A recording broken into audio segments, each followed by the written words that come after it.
ಇಂದಿನಿಂದ ಮೈಸೂರು ದಸರಾ ಸಂಭ್ರಮದಲ್ಲಿ ಯುವ ಸಂಭ್ರಮ ಆರಂಭ ಆಗಿದೆ. ಗೋಲ್ಡನ್ ಸ್ಟಾರ್ ಗಣೇಶ್ ಯುವ ಸಂಭ್ರಮಕ್ಕೆ ಚಾಲನೆ ಕೊಟ್ಟರು.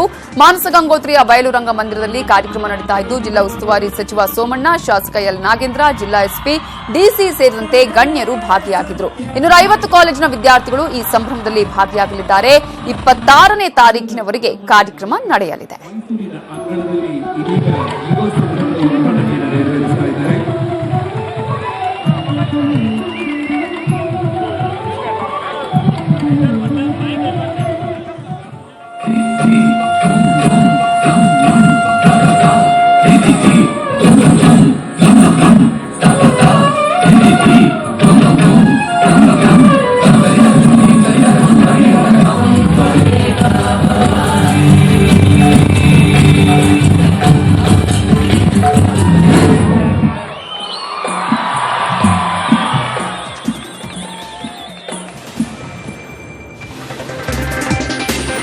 ಇದು ಇವತ್ತಿನ ಸೂಪರ್ ಪ್ರೈಮ್ ನ್ಯೂಸ್. ಈಗ 3 ಕೋಟಿಗಾಗಿ ಯಾವ ರೀತಿಯಾಗಿ ಬ್ಲಾಕ್ ಮೇಲ್ ಮಾಡಲಾಗಿತ್ತು ಅನ್ನುವಂತಹ ಕಾರ್ಯಕ್ರಮ ಪ್ರಸಾರ ಆಗುತ್ತೆ, ತಪ್ಪದೆ ನೋಡಿ. ನೋಡ್ತಾ ಇರಿ ನ್ಯೂಸ್ 18 ಕನ್ನಡ, ಜಾಲ ನಮ್ಮದು, ಬಲ ನಿಮ್ಮದು.